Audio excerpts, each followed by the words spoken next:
Realty. If you're new, welcome. I'm Cassie. I'm Nicole. I'm Shy. And if you've been here before, then welcome back and thanks for joining us because we really appreciate it.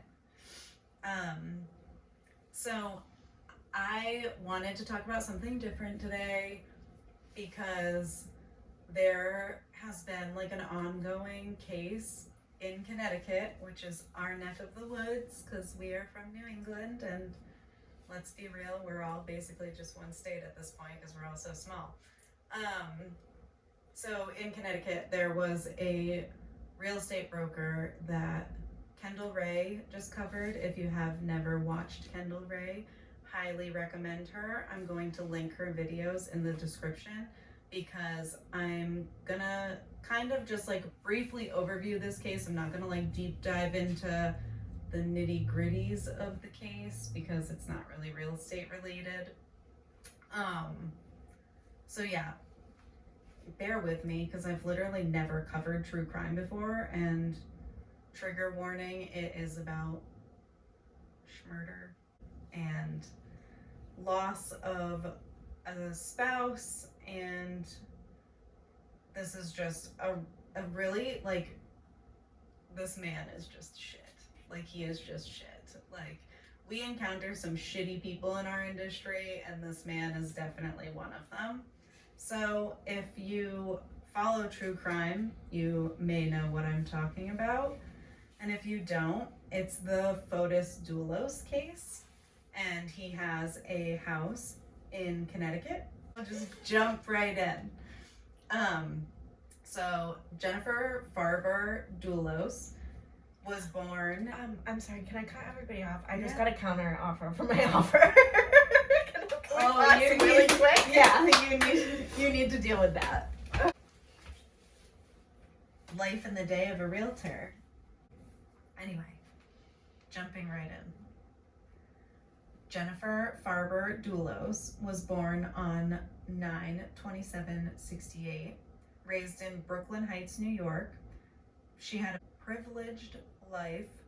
Her dad worked at Chase Manhattan Bank and later opened his own brokerage firm. Their mom worked as an educator at Columbia. Jennifer was described as shy, thoughtful, and had an excellent work ethic. Graduated from Brown and then went to NYU for the School of the Arts. She had a goal of being a writer. In 1990, Jennifer was living in New York writing plays. In 2003, she ran into an old acquaintance, Fotus Dulos. They knew each other from college. He was a year older than her. She knew him from hanging out with the European crowd, and after hearing his name, I'm sure you can guess that he was European. I was gonna say what a fucking terrible name. Yeah, he was Turkish and Greek. Fotus was born in Turkey and came to the United States for college, where he went to Brown and then Columbia, where he got his master's in business. Jennifer and Fotus never had a connection until their chance encounter at an airport, where they hit it off immediately. They started emailing back and forth, but there was a problem. Fotus was already married. But after running into Jennifer, his marriage didn't last much longer. They split in 2004. A month later, him and Jennifer were married. What a scumbag. Oh, Damn. yeah. So we don't really know why this happened so fast or the details behind it, but they were married. Jennifer really wanted a family, so maybe that's why, but we don't know. She was 30 years old, so maybe she felt the pressure of, yeah, so it moved quickly. Diving into Fotus a little bit. Fotus was very driven at work. The same year that they got married, he started his own real estate development group called the Fore Group. They specialized in luxury homes in Connecticut. Through this, Fotus moved them into a 6-bedroom, 1,300 square foot home. This house is massive.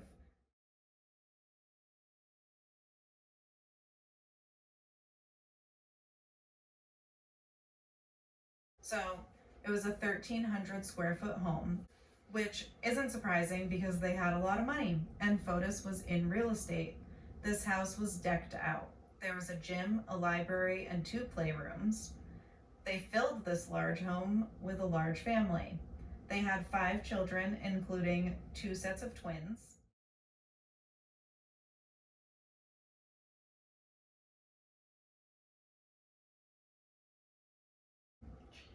Could you imagine? They were the picture-perfect family, or so it seemed. Fotus was growing his business while Jennifer stayed home to raise the children. On top of being a stay-at-home mom, she was a writer for a website and as well as her own blog. But it looked perfect from the outside, but was not perfect. As the kids got older, Fotus pushed his passion for water skiing on them. This was something that he took very seriously. This affected their mental and physical well-being because he pushed them so hard. Jennifer often took the brunt of his outbursts dealing with this. When Fotus began traveling more for work, Jennifer felt like life was easier when he was gone. It was like until 2016, Fotus's traveling became something to worry about. About this time, Fotus started having an affair with a single mom named Michelle Jarconis. I hope I'm saying her last name right. Who was also an avid water skier. They had actually met at one of their competitions. Clearly, her and Fotus had a lot in common, and the affair started right away. Which kind of fits the bill of him doing the same thing. So the affair started right away, and he didn't even try to hide it. Jennifer confronted him, and she knew this was the final straw. She knew it was best for her and the children to leave, but leaving him wasn't easy. Jennifer expressed genuine fear when leaving him. She told her lawyer, "Divorce papers will enrage him," in quotes. She also wrote, in quotes, "I know he will retaliate in some way. He has the must-win attitude at all costs. I'm afraid of my husband." Jennifer actually foreshadowed what was to come in a blog post. "Oh, Noelle, I know," this is her blog post that she's writing it to her daughter. It says, "Oh, Noelle, I know that this too shall pass, but I fear I may be in a body bag by then. Love, your mom." Jennifer knew. She also spoke on her blog on how her and her children slept better when he was not there. On June 17th, 2017, Jennifer packed up her kids and left with plans on filing an emergency injunction to have temporary full custody of her kids and filing for a divorce. And not surprising at all, when she took the kids and left, Fotus called 911 claiming his wife and kids were missing. He put on a worried act about them. I have the 911. Yeah, I'm worried about my wife and kids because they left to go to New York, and I haven't been able to get in touch with them. Okay, where they were going to New York. What's the license plate on the car? Well, I have to get those for you. Okay, who's the car registered to? It's registered to my wife's name, Jennifer Dulos. Spell the last name for me. Dulos, Dulos. Jennifer, Gennifer. Yes. Her date of birth? September 27, 1968. They're not answering their cell phone. How many kids? 2? 5. 5 kids? Okay, and how long ago did they leave Connecticut? And they were supposed to be in New York tonight? Yeah, supposed to be in New York. I've been texting, and I see that the texts are being delivered, but nobody's responding to me. Okay, I'll send an officer over to speak with you, okay? You're at 4 Jefferson Crossing? Yes. Okay. What time do you think he'll be here? He should be there shortly. He's not too far, okay? Okay, very good. Thank you so much. Okay, Thank you. Bye. June 20th, filed for divorce and custody of the kids. After this, Jennifer moved to a beautiful home in New Canaan, Connecticut. In the following weeks, they remained in a horrible divorce battle. Jennifer began to spill about Fotus's affair and how his new girlfriend Michelle and her daughter had already moved into their Farmington home. Fotus began threatening to kidnap their children if Jennifer did not agree his divorce terms. She also noted that she was afraid and that he had purchased a gun.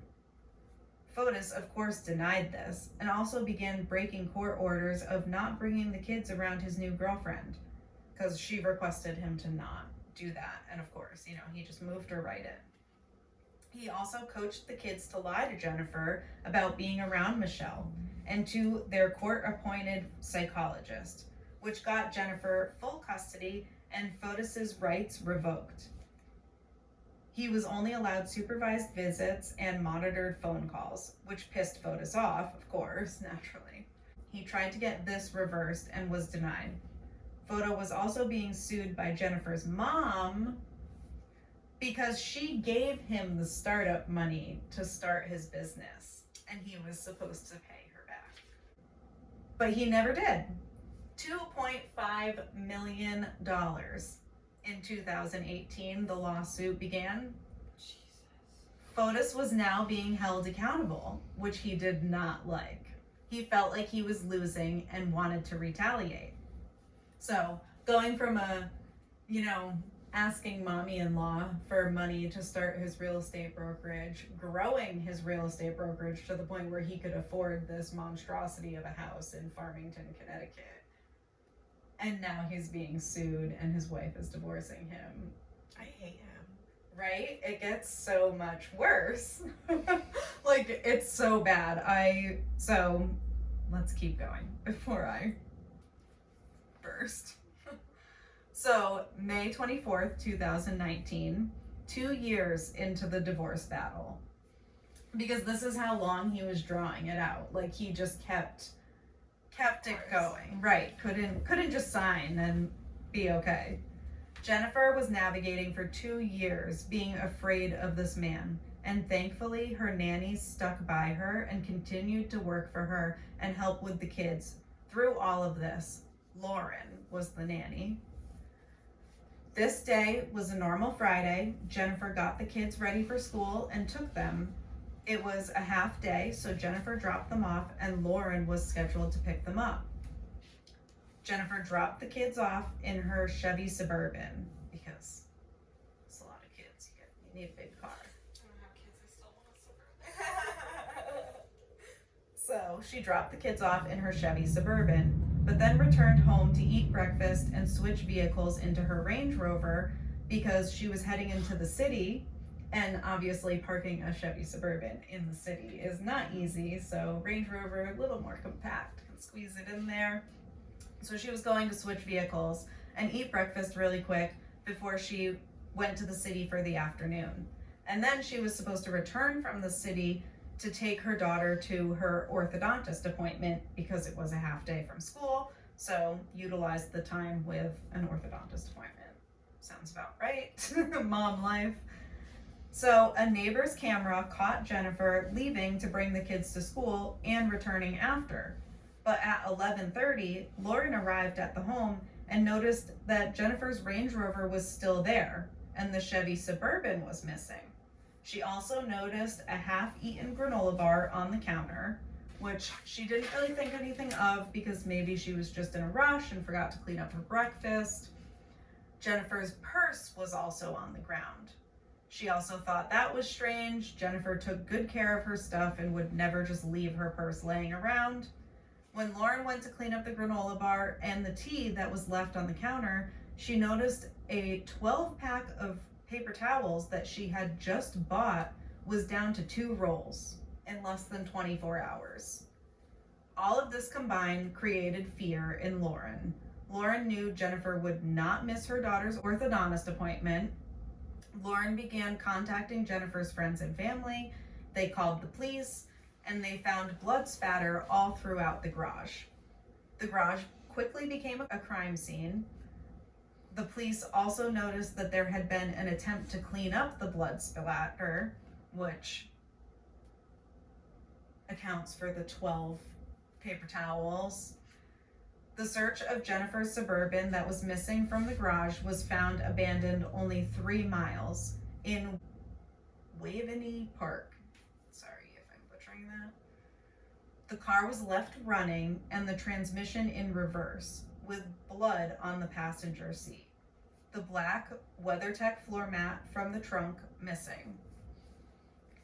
Police called Fotus, who of course said he had not seen or heard from her or the kids. He came down to the police station the next day with his attorney. He gave them his phone and left, showing no interest of helping in find the mother of his children. So, could you imagine, like, you show up to the police station the next day, not even the day she's reported missing, and just like throw your phone at them and go, okay, bye. Like, what? Weird. So, police obtained a search warrant for Fotus's house.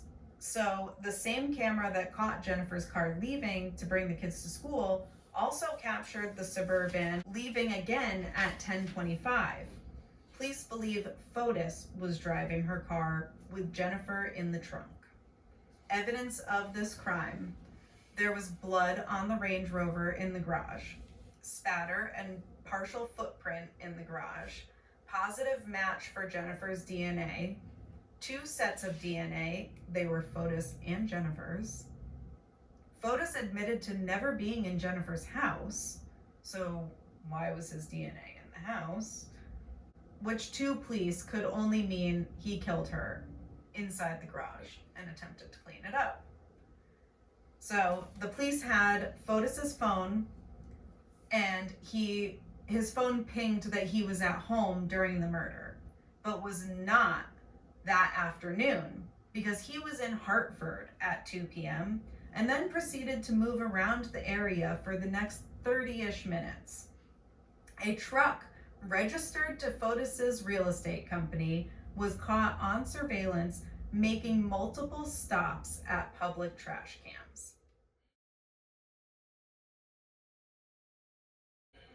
He was caught on video 3 times, but the police found more than 30 trash bags.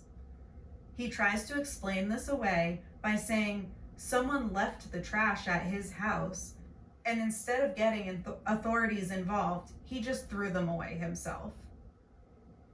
So can you just like...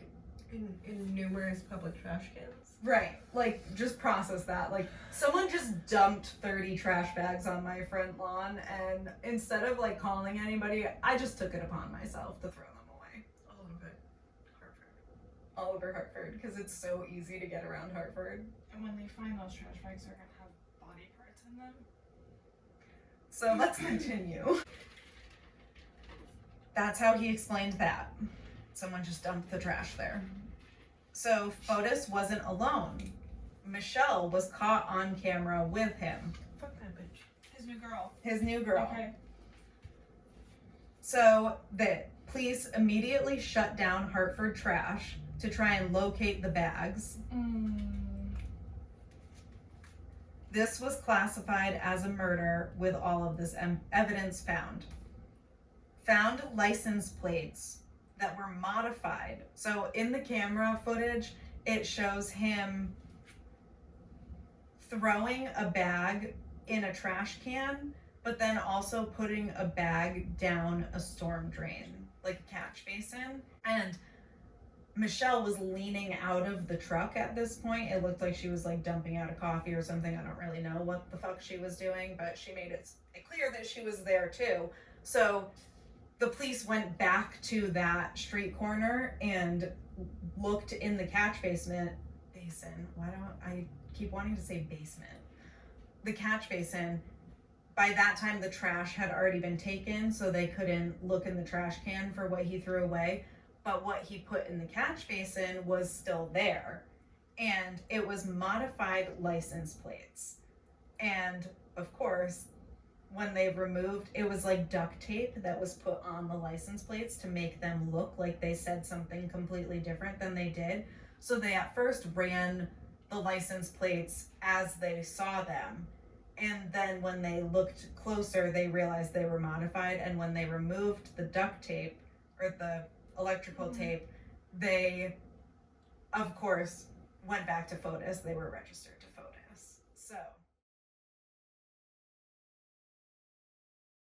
So Jennifer, Michelle, and Fotus's DNA were found on the trash bags that they found in the Hartford dump. They found so much evidence, but unfortunately, not everything was recovered. They still had not found Jennifer at all. Nothing. So what was in the bags? So in the bags, they found a broken handle of a broom.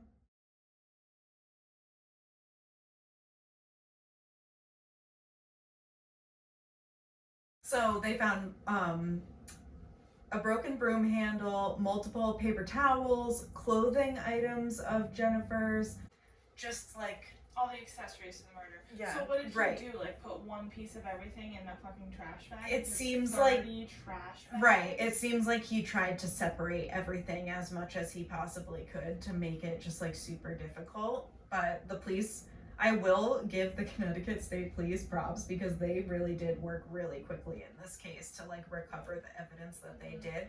So props to them. Let's find where I was. So Fotus and Michelle were arrested on June 1st, 2019 with charges of tampering with evidence. June 3rd, they appeared in court and Michelle made bail, but it took Fotus 10 days for bail because both of their bail was set to like $2 million. June 2nd, Michelle denied any involvement, and Michelle's story just kept changing. Like one day she was just with him on a ride to Starbucks, and the next day she was just helping him detail coffee out of a car seat because that's what you do. So she just kept changing her story. She really couldn't like stick to a story. While police searched Fotus's home, they found a document that outlined Michelle and Fotus's entire day, the day and the day after the murder. Because you just write those things down, right? Just step by step. And they like left multiple things out, like the running around for 30 minutes to 30 different trash cans. So there was just multiple things that were left out of their day. Was this like maybe their alibi so that both of them were on the same page? Right, so it sounds like that's what it was. It Okay. sounds like it was them trying to get their stories Yeah. straight. And they say that they wrote that because their attorneys told them to. But it's all speculation at this point because Michelle's story changes so much. So on June 6th, Michelle's story changes again, and she says that the attorneys had them memorize their day. The document was fabricated. The whole part of them going to the Hartford trash dump was not in it. Then she started changing her story to maybe Fotus wasn't home that morning. The morning that she was giving him the alibi of being home, he was definitely at home. They had sex, was what she said. They were having sex. He was definitely home. Now she's saying maybe he wasn't home. She doesn't remember. She started turning on Fotus and sending texts and photos that came out about Michelle using Fotus's phone to make it look like Fotus was home. Michelle was not involved in the killing, but she said she had helped clean the work vehicle with the coffee stain. She was asked if the towels that they were using to clean the dark stains smelled like coffee, because typically if you're cleaning a coffee stain, it smells like coffee. She didn't remember. She just couldn't remember if it smelled like coffee or not. The truck that she claims to clean was caught on video driving to Jennifer's house. Why? Because Fotus claimed that he had never been to Jennifer's house. So why was his company vehicle going to Jennifer's house? Also, there was a bike in the bed of the truck, and it was not just any bike, it was like an imported bike from Europe that like Fotus was known to have. So just adding up to whatever.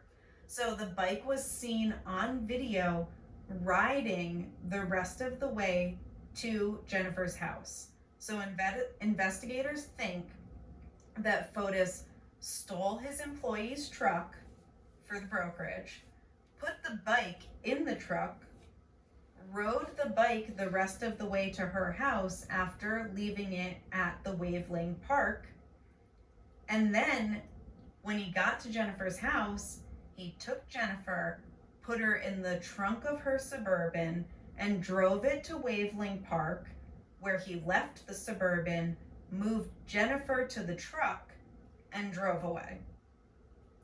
So he abandoned the Suburban there, drove away with her. Jennifer has never been found. Her body has never been found.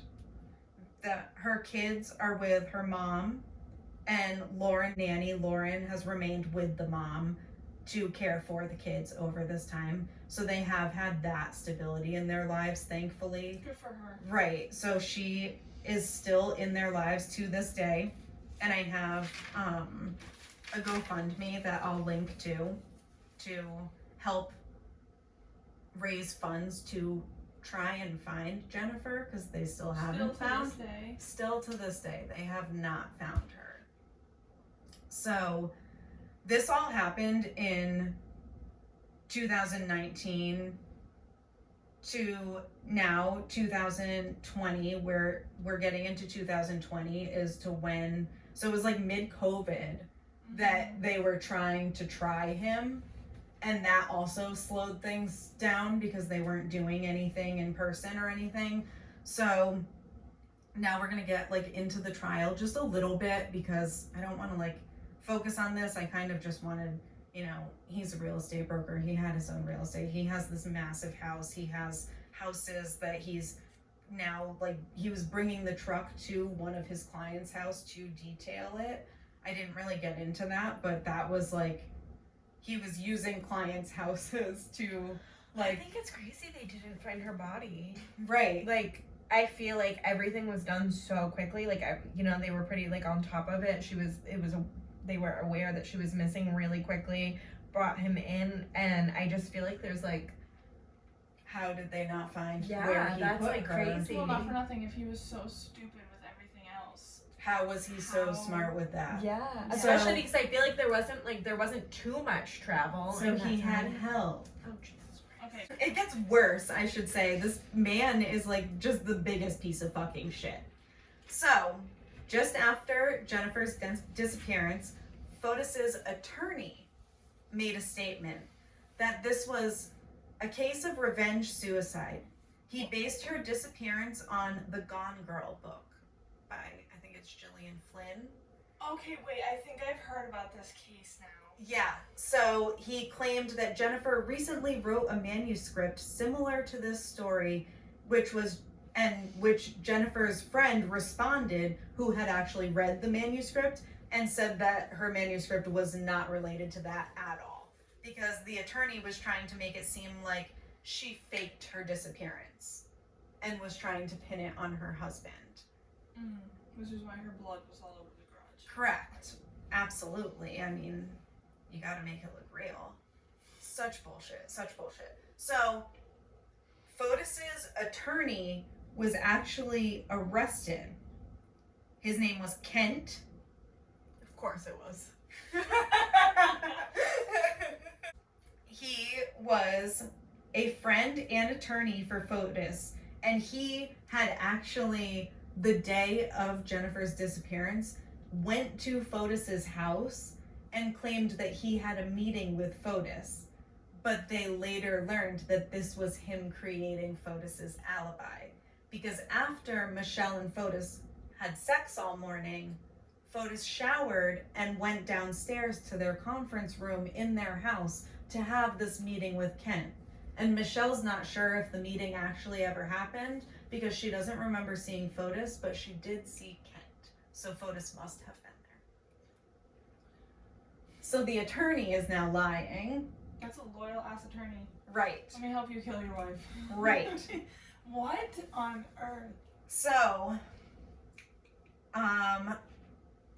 Fotus continued doing interviews claiming his innocence. And there's an NBC interview that if you want to see it, I will try and find it and link it below. Accused murderers that do interviews are always guilty. Correct. You can't fucking change my mind. No. And he has no sympathy. Like, you watch Jodi Arias.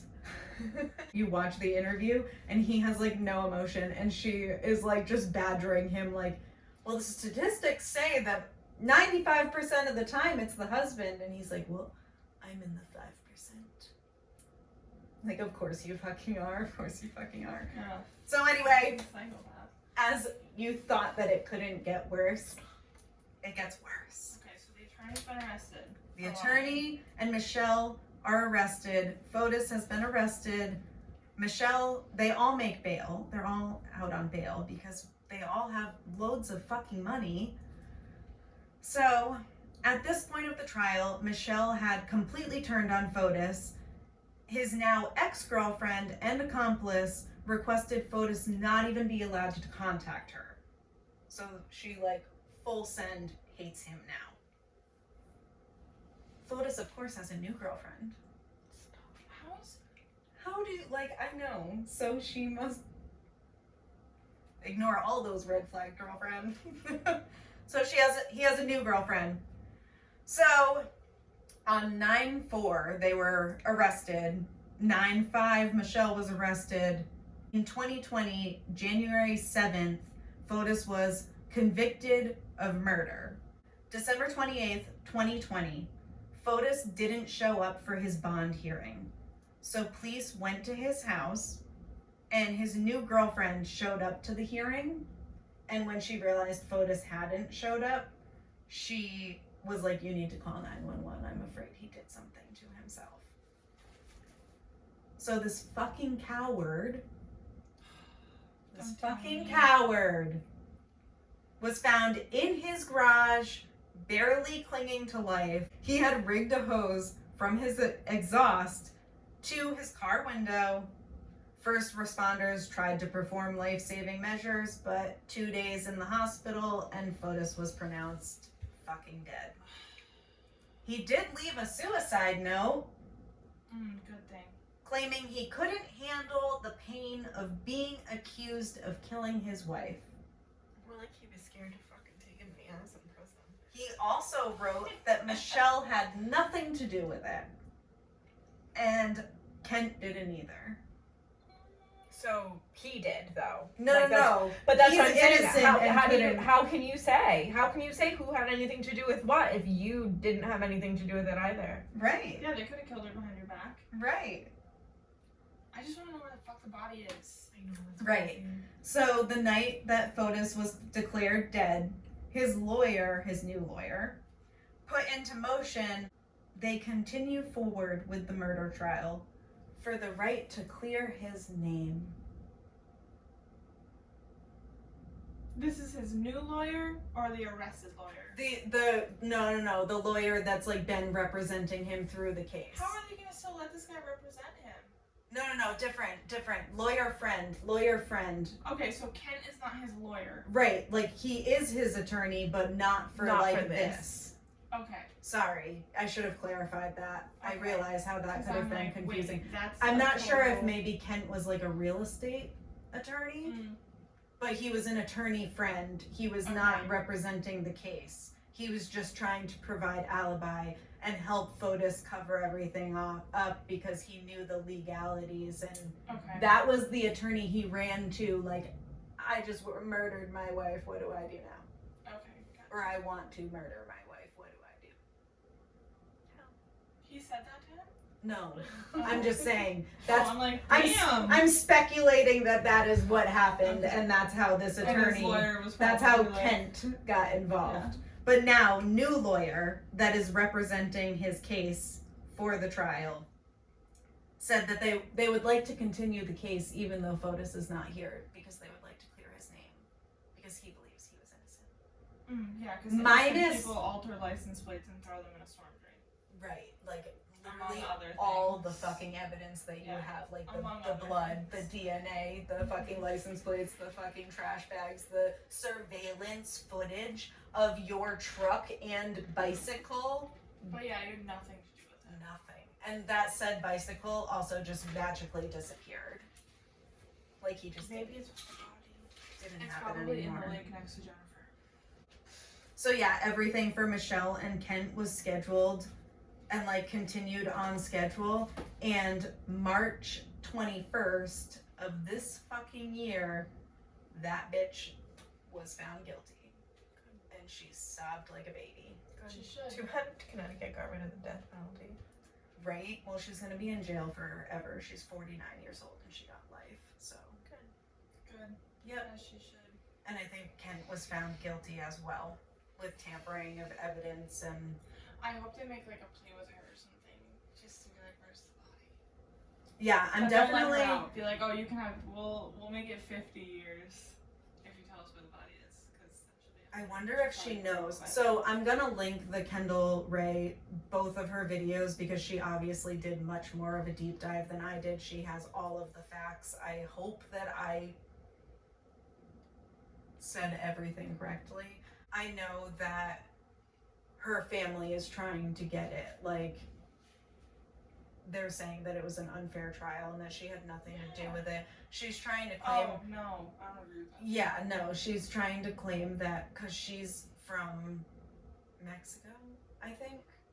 She in the court, she's like wearing headphones and she's like claiming that English isn't her first language and that she like couldn't understand, and that's why she kept changing her story, because she doesn't understand English. But she spoke to Fotus in English every single day because he did not know And Spanish. who was European?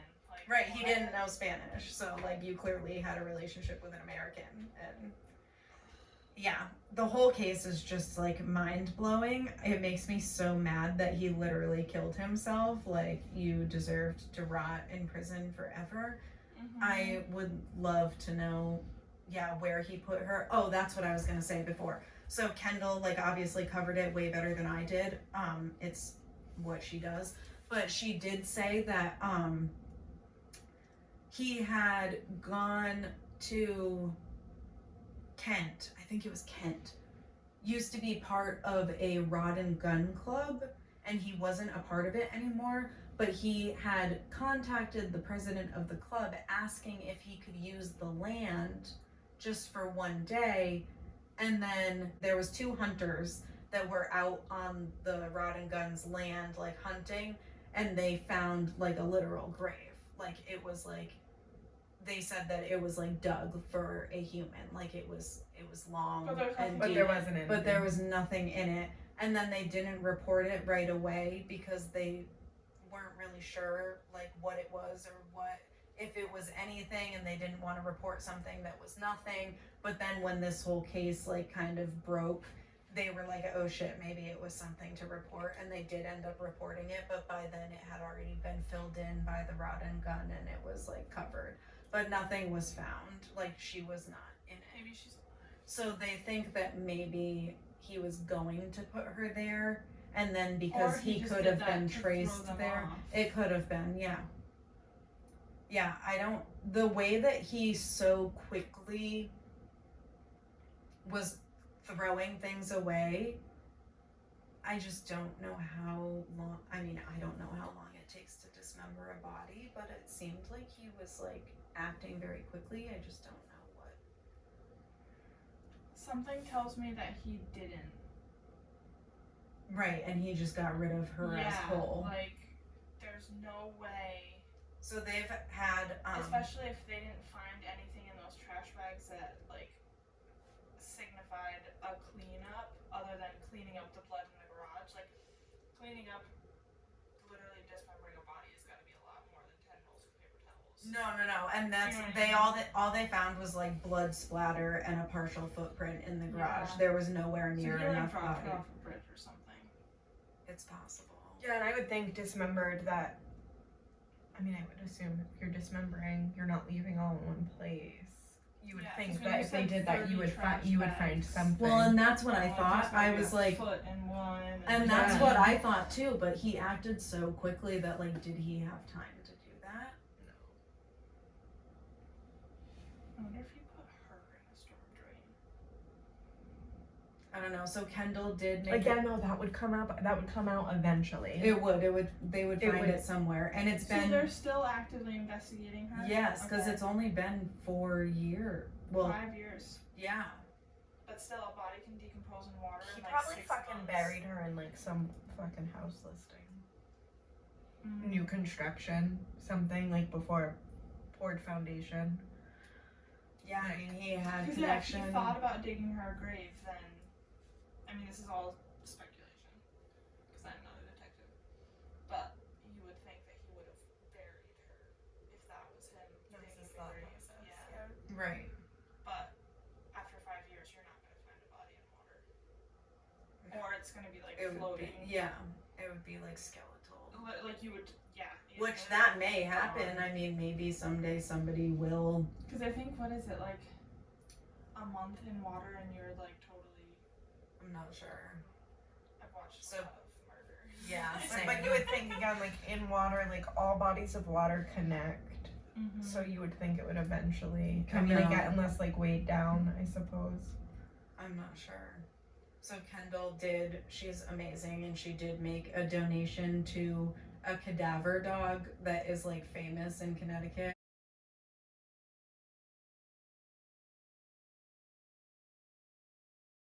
She made a donation to try and get him involved to maybe see if he could help find her in any way.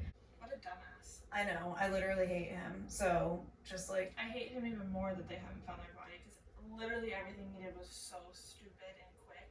So it's like, how did you? get away with that. Yeah. Yeah. Like I said, I'll And his link the poor kids. GoFundMe because you can like donate to the GoFundMe that they're trying to raise funds to like continue searching for her.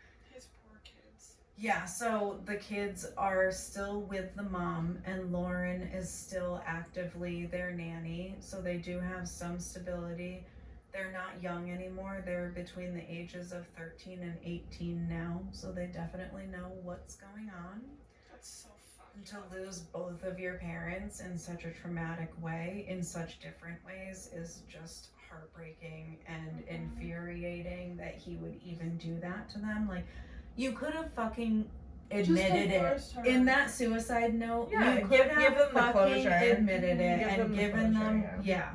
Or like just. if you really loved your Divorce. fucking kids. Why, just divorce. Right, you divorced your first wife, no fucking problem. Yeah, like why? But did it's because this- they had kids and she was making it so difficult for him to see the kids, Right. which I could understand. He I mean, sounds like the considering, yeah. biggest piece of shit in the He fucking world. killed her. So. Yeah, he's a Right. fucking psychopath.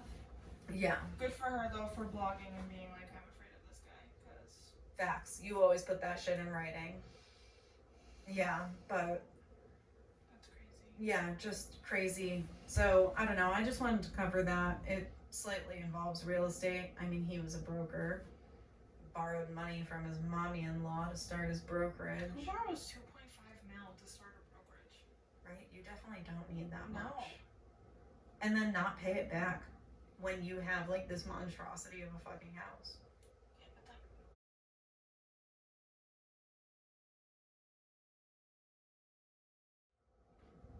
And I'm sure the parents were fine with him not paying it back until he was like, peace out, bitch, I got a new girl. Yeah, literally.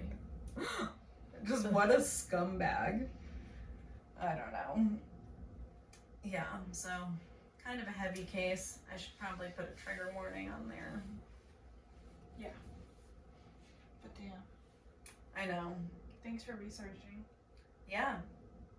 I highly recommend watching the video. She definitely does a way better job than I did. But Yeah, I'm gonna go and watch it, I think. just brief. Yeah, right? Like, scum. That's why we choose the bear. That is that exactly is why we choose the bear. Every time. I just watched a TikTok of a girl ask her boyfriend that. She's like, he's not on social media, so like this will be fun. Let's ask him. I should And do it to us.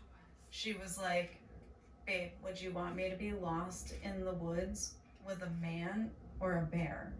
And he was like, I need more context than that. And she was like, nope, no more context. You want me to be with a bear or a man? And he was like, well, I don't know. I guess a bear, you could probably lose a bear. You could probably run from a bear or hide from a bear. He's like, but if you're running from a man, he's probably done this before and he probably knows how to hunt, and probably the bear. And I was like, you heard it here first, folks. Like, yeah. I'm like, literally, like, I would rather be with a bear. 100%. Mm-hmm. I mean, a bear is likely to leave you alone or run away unless provoked. Or just Unless kill it's you a to grizzly kill bear, you. and like Those I'm are sorry, scary. like just like that's a little different. But I don't but know if still, they, like, are just they I'm too not- big see, to that's climb the thing trees? is, like, could I you don't know. climb a tree from a grizzly bear? I think I they're don't too think big to so. climb a tree. I don't think it would stop him from trying though. Oh, I think they would try, but if you... But I just think a bear is not gonna kill you with any other intent than to kill you. Yeah, literally. To You eat at you. least that's- know it's you- after you for that. Yeah. A bear is killing you for their survival Or not, their babies. Not which then Yeah, for them or their survival. baby. Yeah. Not Right, like not there's some no sick other- not some Right. sick fantasy. And like a man could pretend to be your friend. Like, oh, come here, I'll help you. Yeah, you know Just a bear fucking can- kidding. yeah. On that note, thanks for watching. Check the links below. Feel free to donate if you can donate. If not, share. Be aware of your surroundings and your people. And pick the bear. And pick the bear every time. Yeah. Bye. Bye.